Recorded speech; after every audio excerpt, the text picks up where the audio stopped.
on va parler d'un récit de stratégie de combat. C'est ce que je vais vous présenter maintenant. Et ensuite, on parlera d'un récit des offendus. Et en fait, l'auteur que je vous présente ici, Pierre Gibert, montre que dans le même récit que nous avons, il y a interpénétration de ces deux sources, de ces deux traditions. Alors la première source, qu'il a appelée lui, parce que ça je le reprends de lui, c'est pas moi qui l'ai inventé, ce qu'il appelle le récit de stratégie de combat, ce sont ces versets que je vous signale ici en vert. Donc nous avons le verset 19, l'ange de Dieu qui marchait en avant du camp d'Israël et se déplaça et marcha derrière eux, et la colonne de nuée se déplaça de devant eux et se tint derrière eux. Donc c'est entre deux dont je vous parlais, cette colonne de feu qui va s'installer entre les deux camps adversaires apparemment. Ensuite le verset 20, elle va entre le camp des Égyptiens et le camp d'Israël, et fut une nuée de ténèbres et illumina la nuit. Autrement dit, elle est pour les uns, elle est nuée de ténèbres, et pour les autres, elle illumine la nuit. Donc on a deux approches là aussi, deux interprétations. Verset 24, à la veille du matin, le Seigneur regarda de la colonne du feu de nuée vers le camp des Égyptiens, et verset 25, il enraya les roues de leurs chars qui n'avançaient plus qu'à grande peine. Les Égyptiens dirent, fuyons devant Israël, car le Seigneur combat avec eux contre les Égyptiens. Et là, alors, il y a deux aspects intéressants. Le premier aspect, c'est qu'effectivement, on ne dit pas, si vous voulez, que Dieu intervient directement comme cela. Il enraya les roues de leurs chars, autrement dit, à travers le vent, à travers le phénomène de marée, il y a cette intervention divine. Donc la nature, cette nature est traversée d'une intentionnalité. On n'est pas dans le panthéisme où on va dire que tout est Dieu, mais tout appartient à Dieu, tout vient de Dieu, et Dieu se sert de ces éléments pour amener vers une réalisation. Ça, c'est le premier point qui apparaît ici. Et puis le deuxième, alors, est intéressant aussi parce que c'est l'Égyptien. C'est l'Égyptien qui va dire, fuyons devant Israël, car le Seigneur combat avec eux contre les Égyptiens. Autrement dit, c'est l'ennemi qui va dire le sens de ce qui arrive. Et là, c'est pas sans nous rappeler ces moments où Jésus guérissant un certain nombre de malades, eh bien, ces malades qui, semble-t-il, sont animés d'un esprit mauvais, c'est l'esprit mauvais qui va dire « Nous savons qui tu es le Christ de Dieu ». C'est intéressant, c'est-à-dire que l'élément apparemment mauvais vient mettre en lumière ce qui est la réalité du projet de Dieu. Et donc, l'élément mauvais est au service d'eux. Voilà. Et donc, effectivement, ici, on peut dire que l'Égyptien est vraiment entre eux celui qui révèle le sens du Créateur, de la création, et ce sens, c'est d'aller vers une liberté, vers une croissance de vie. Donc, de ce premier récit, que pouvons-nous tirer ? Eh bien, Gibert nous dit, ce récit de stratégie de combat comprend d'abord des indications réalistes, donc on voit des manœuvres pour déjouer les poursuivants égyptiens. Il y a des indications de type de relecture et interprétation, la présence de l'ange, la colonne de nuée, de feu. Et il dit donc qu'il y a une souci d'historien, de raconter des faits, et en même temps de théologien, d'expliquer ces faits. Et selon Gibert, on peut dire que nous sommes là à peu près au 7e siècle avant Jésus-Christ, autrement dit, à la fin de l'époque royale. Et donc, nous sommes peut-être dans une critique du système royal, c'est-à-dire qu'il n'y a qu'un seul roi. C'est le Dieu de l'univers. C'est lui qui régit l'univers. Et toute forme de pouvoir n'est qu'au service de ce pouvoir qui est au-dessus. Ça, c'est un premier point qui apparaît dans la réflexion de Gibert. Et donc, ce que nous devons entendre, c'est que même si Moïse s'est arrangé à la faveur de la nuit et des brouillards causés par la nature et des marécages, pour éviter le combat avec les Égyptiens, même si donc les Égyptiens ont peut-être combattu avec l'arrière-garde d'Israël, on ne sait pas trop. Quoi qu'il en soit, ce qui est intéressant ici, c'est d'entendre que nous sommes dans un récit qui nous dit profondément le sens du salut, c'est-à-dire que Dieu est là pour sauver Israël. Alors, il ne faut jamais oublier qu'entre les événements qui nous sont rapportés ici, qu'on peut dire plus ou moins historiques, plus ou moins symboliques, plus ou moins ontologiques, et la lecture qui va en être faite dans ce premier récit, qui est le plus ancien, après il y a le deuxième, il y a 600 ans entre les événements et la mise, on peut dire, par écrit. Il y a 600 ans. Vous vous rendez compte vous voyez l'espace qu'il peut y avoir. 600 ans. C'est-à-dire que là, par exemple, on est en train de fêter le temps de Luther, vous savez, les protestants sont en train de fêter leurs 500 ans d'existence. Et donc cette autonomie qu'ils ont prise par rapport à l'Église catholique, ça peut paraître très loin, Luther, Calvin, etc. Et là, il y a 600 ans.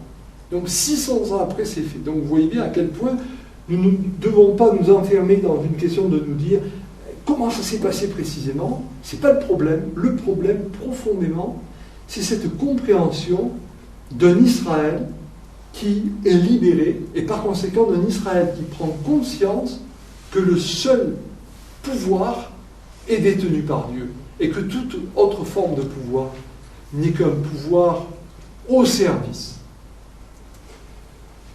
Deuxième texte alors, deuxième source on devrait dire, Gilbert le présente comme le récit des offendus. Donc là on revient sur les versets 15, 16, 17, 18, 21, 22, 23, c'est-à-dire ce moment où Dieu va se servir de Moïse.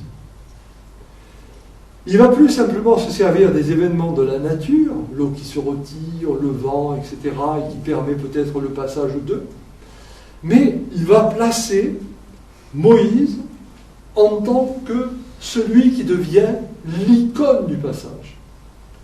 Et là alors, les eaux fendues, etc., ce n'est plus centré sur l'événement « nous passons et nous nous sauvons », nous nous enfuyons d'une certaine façon, mais on peut dire que tout est focalisé sur le rôle emblématique de Moïse. Et ici, tout à coup, on comprend que derrière ces eaux fendues, en vérité, la Pâque s'incarne, se personnalise dans la personne de Moïse. Et Moïse, véritablement, alors j'ai beaucoup aimé la présentation qu'en a fait ce matin Monseigneur pour nous faire comprendre que le nom même de Moïse porte le nom divin, mais parce qu'effectivement, Moïse, on peut dire qu'il est la préfiguration du Christ, puisque vous savez que nous, dans le Nouveau Testament, la Pâque, c'est pas simplement il est mort, il est ressuscité, mais la Pâque, c'est le Christ est ressuscité. Il est la Pâque, il est la personne pascale. Et on peut dire que d'une certaine façon, la Pâque est exprimée aussi dans la personnification au travers de Moïse. Et donc cette deuxième source nous amène à sortir alors d'un récit plus événementiel, de choses qui appartiennent à la nature, pour voir l'impact que va avoir l'homme de foi sur la réalité, et de là peut commencer l'histoire sainte. Et cet homme, eh bien, c'est celui qui va entendre le Seigneur qui lui dit « Pourquoi cries-tu vers moi ? Pourquoi cries-tu vers moi ?» Donc là, ici, déjà, on entend que la prière, des fois, ça peut être aussi un dialogue. Il crie vers le Seigneur. On est donc dans un dialogue. La prière, c'est un dialogue. Et ça nous rappelle aussi cette belle prière d'Abraham. Vous vous en souvenez, cette grande prière d'Abraham ? S'il y a 50 justes, 40 justes, etc. Voilà. Et donc tu vas sauver, tu ne vas pas laisser écraser ces pauvres gens. Donc il y a cette espèce de marchandage entre Abraham et Dieu. Et bien là, on le retrouve d'une certaine façon, et Moïse qui crie vers le Seigneur. Et qui nous rappelle aussi la prière de Job, parce que Job, il perd tout, mais il reste relié à Dieu à travers une prière qui parfois est une prière assez musclée, viril, hein, il s'emporte, mais c'est pas possible. Voilà. Et donc, je suis sûr que Véronica doit bien aimer ça en tant que Corse. Hein, voilà. Ça, c'était pour vous réveiller, parce que je sens la sieste arriver. Alors donc, pourquoi cries-tu vers moi? Dis aux fils d'Israël de repartir. Allez, il faut se bouger. Voilà. Lève ton bâton, étends la main sur la mer, et fends-la, que les fils d'Israël viennent au milieu de la mer, sur la terre sèche. Moi, j'endurcirai le cœur des Égyptiens, ils pénétreront à leur suite, etc. Et c'est très intéressant parce qu'il y a comme un partage des rôles. Parce que Dieu aurait pu dire, je vais agir, et tu verras, Pharaon sera comme endormi. Finalement, il va vous laisser passer, et puis voilà. Non. Lève ton bâton, étends la main, et puis dis aux fils d'Israël qui viennent au milieu de la mer. Autrement dit, il va falloir agir. Et c'est en fonction de cet engagement que moi, le Seigneur, je vais endurcir le cœur des Égyptiens. Et donc, ils vont pénétrer dans cette mer à leur tour, et là, ils seront engloutis. Et donc, ce qui est vraiment intéressant ici, je vais vous parler de l'incarnation de la Pâque, hein, de la personnification de la Pâque au travers de Moïse, c'est qu'elle va passer par cette foi, c'est-à-dire cette confiance, et en même temps cet engagement. Engagez-vous dans cette mer.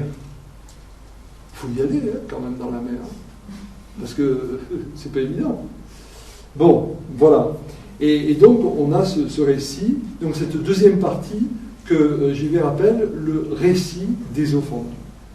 Alors là, ce deuxième récit, autant le premier c'était une sorte de récit qui était une sorte de mise un peu en questionnement des pouvoirs dans le monde. Ici, c'est un récit qui appelle à l'espérance. C'est ce qu'il appelle le récit de l'appel à l'espérance. Parce que le récit des eaux fondues, d'abord, il vient s'ajouter beaucoup plus tard. Donc le premier récit, on est à peu près 600 ans après l'événement dont nous parlons, grosso modo. Et là, en fait, on est dans un deuxième temps qui correspondrait, selon l'exégète, qui correspondrait à la période de l'exil. Et il y a un va-et-vient entre l'exil à Babylone et l'exil que vivaient les Hébreux en Égypte.